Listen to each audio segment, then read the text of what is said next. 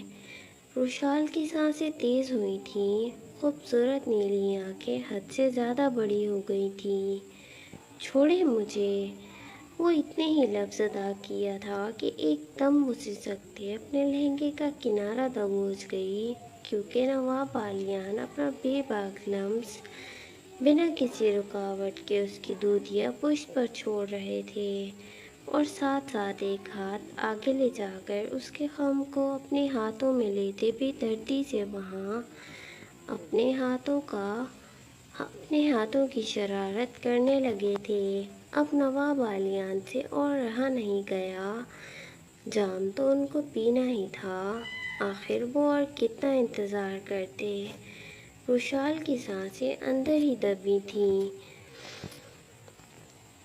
وہ پیچھے سے بھی نواب بالیان کے جسم میں بدلتی تبدیلیوں کو بخوبی محسوس کر رہی تھی۔ ان کا بے باک لمس جو پورے حق سے اس کو چھو رہا تھا۔ نواب بالیان خماری کی سرخی لیے روشال کا رخ اپنی طرف کرتے بے قرار عالم میں اس کی گردن سے نچلی بیچ کی گہرائیوں پر جھکے اس کو گیلا کرتے اپنے بے باک نشان دینے ہی لگے تھے، اور ایک ہاتھ سے وہ جالی کا نازک پردہ بھی کھسکا ڈالا تھا۔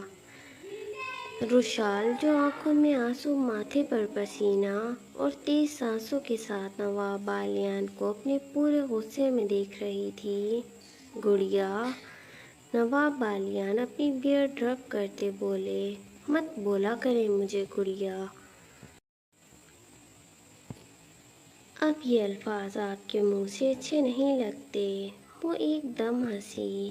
ہاں، اب آپ میرے پاس آ کر یہ اپنی ایک طلب پوری کریں گے نا، کیونکہ اب چارہ ہی کیا بچا ہے آپ کے پاس۔ پہلے تو دو دو ملی ہوئی تھیں، کبھی میرے پاس تو کبھی ان کے پاس۔ بس بیگم، بس۔ نواب بالیان جو بے یقینی کے عالم میں بلند آواز میں چلا اٹھے تھے۔ کیا بس؟ ہاں، کیا بس؟ آپ کا میرے قریب آنا مجھے اچھا نہیں لگتا۔ ایسا لگتا ہے کہ آپ کے پاس اب کوئی نہیں ہے، اسی لیے میرے پاس آ رہے ہیں اپنی ہوس پوری کرنے۔ یہ بات سیدھی نواب بالیان کے دل پر ایک چوٹ کی طرح لگی تھی۔ بس روشال، وہ اتنا سا ہی بولے کہ صحیح بول رہی ہوں میں۔ جب تک آپ کی دو بیویاں تھیں، کیا بولتے ہیں؟ جب تک آپ کی وہ تھیں، وہ کیا بولتے ہیں؟ بڑی بیگم، تب تک روشال کی کوئی اہمیت، کوئی حیثیت نہیں تھی۔ پیار بھی اس کو بھیک میں دیا جاتا تھا، اور میرے پیار کو دھتکار دیا جاتا تھا۔ اب وہ نہیں تو چلو سب کچھ روشال سے ہی پورا کرتے ہیں۔ روشال! نواب بالیان دھاڑ اٹھے تھے۔ روشال جو ان کے گرجنے پر ہلکا سا ڈری سہمی تھی۔ نواب بالیان پاس آئے اور روشال کا چہرہ اپنے ہاتھوں کی گرفت میں لے گئے۔ کیا بولا؟ ہوس رکھتا ہوں میں تمہاری؟ اگر اتنا ہی اپنی طلب کا دیوانہ ہوتا نا، تو ایسے ہی اتنے مہینے تم میں سمائے بنا نہیں رہ پاتا، لیکن میں رہا نا، اور جس کے تم تانے دے رہی ہو نا، اس کے جانے کے بعد بھی تم سے 1.5 مہینے سے اوپر دور رہا ہوں۔ یہاں سے دیکھ لو اپنے نواب کا اپنے اوپر کنٹرول۔ اگر تم اس وقت جان لو نا کہ میری اندر سے حالت کیا ہو رہی ہے، تو کبھی مجھے دور نہ کرتی۔ یہ بولتے وہ اپنا آپ اس سے مس کرتے اس کو اچھی طرح بتا گئے تھے کہ ان کا جسم اس وقت کتنی پیک پر تھا۔ جذبات کی اونچائی پر مرد کو اپنی عورت سے وہ نہ ملے جو وہ چاہتا ہے، تو اس کے بعد ایک عام مرد حرام راستہ اختیار کرنے پر مجبور ہو جاتا ہے۔ لیکن یہ نواب علیان علی خان ہی تھے جو مر جاتے لیکن اپنی طرف اپنی بیوی کے حق میں کبھی بے وفائی نہیں کرتے۔ روشال جو ان کے بھیگی آنکھوں سے دیکھ رہی تھی، جلدی تیار ہو، نیچے جانا ہے، اگر میری مدد کی ضرورت ہے تو مجھے بتا دیں، اپنی بیگم کو ایسے بیچ راہدار میں چھوڑ کر نہیں جا سکتا میں۔ یہ بولتے وہ اپنی باروب نگاہوں سے روشال کو دیکھتے کمرے کی جانب بڑھنے لگے کہ ایک دم روشال بولی، یہ لگاتے جائیں، میرے پاس بھی وقت نہیں ہے، اس گھر میں ہوں صرف اپنی بچیوں اور دادی جان کی محبت کی وجہ سے، ورنہ میرا اس گھر میں رہنے کا کوئی جواز نہیں بنتا تھا۔ نواب علیان اپنی آنکھیں بند کر کے گہرا سانس بھر گئے تھے اور روشال جو پہلے ہی ان کی طرف اپنی پشت کیے کھڑی تھی، نواب علیان پاس ہوتے دونوں طرف سے اس کے پردے کی اسٹرپ پکڑتے ان کا ہک لگا گئے تھے۔ اب انہوں نے ایک بار بھی اپنی نگاہیں روشال کی پچھلی گہرائیوں پر نہیں ڈالی تھیں۔ تیار ہو کر جلدی نیچے آئیں، میں تیار ہو کر جا رہا ہوں نیچے، شمسا کو بھیج دوں گا۔ یہ بولتے ساتھ ہی وہ باہر نکل گئے تھے۔ روشال جو آنکھیں بند کرتی روتی سسک اٹھی تھی، جتنا اوپری سخت بن جائے، پر دل اس کا بھی دکھتا تھا اپنے نواب جی کا دل دکھا کر، پر زخم اتنا گہرا تھا کہ اس کا اپنے جذبات پر زور نہیں تھا، وہ اپنے زخم اتنی جلدی دل سے نہیں نکال پا رہی تھی۔ نیچے حویلی کا پورا ہال جگمگ تھا، اتنے خوبصورت ہال کے بیچ میں ڈیکوریشن کروائی گئی تھی روشال اور اس کی بیٹیوں کے لیے، بہت پیارے گیندے اور گلاب کے پھولوں کے ساتھ ہی دونوں شہزادیوں کا جھولا رکھا گیا تھا۔ حیدرآباد شہر کی تمام عوام آئی تھی نواب علیان اور ان کی شہزادیوں کو دعا دینے۔ اب شام کے 8 کا وقت تھا۔ اس وقت حویلی کے بڑے سے ہال میں اب نواب علیان کے خاندان کے لوگ اور کچھ خاص لوگ ہی تھے۔ نواب علیان خان اس وقت مردان خانے میں تھے، اپنے دوستوں احباب کے ساتھ جو ان کو مبارکباد دینے آئے تھے۔ ہال میں دادی جان جو سکینہ کے ساتھ لگی تھی باتوں میں، آج ان کا دل اتنا خوش تھا کیونکہ ان کے پوتے کی نسل آگے بڑھی تھی۔ کیا ہوا اماں بیگم، آپ ماشاءاللہ بہت مسکرا رہی ہیں، سکینہ ہنستے ہوئے بولی، ایک ہاتھ سے ان کے قدموں میں بیٹھی ان کی ایک ٹانگ دبا رہی تھی۔ ارے خوش کیوں نہ ہوں، میرا پوتا ایک ہی دفعہ میں دو اولادوں کا سکھ جو دے گیا ہے مجھے۔ دادی جان جو اپنے ہی خیالوں میں تھیں،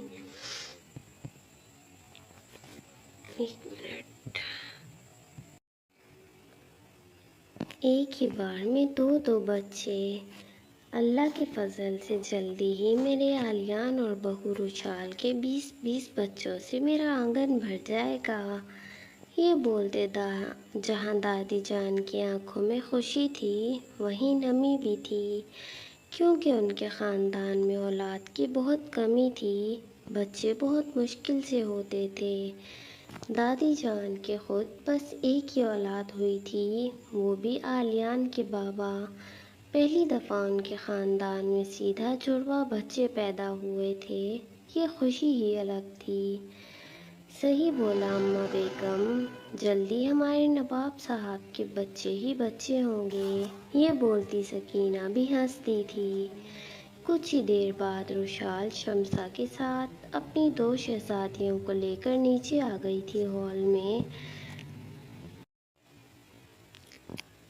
اس کو دیکھتے پورے خاندان کی عورتوں نے دل ہی دل میں اس بات کی تائید کی تھی کہ کوئی شک نہیں تھا علیان علی خان کی دوسری بیوی انتہا کی معصوم اور خوبصورت نیلی آنکھوں والی اپسرا تھی۔ روشال جو انگوری رنگ کے شیشے کے کامدار لہنگے پر ریڈ رنگ کی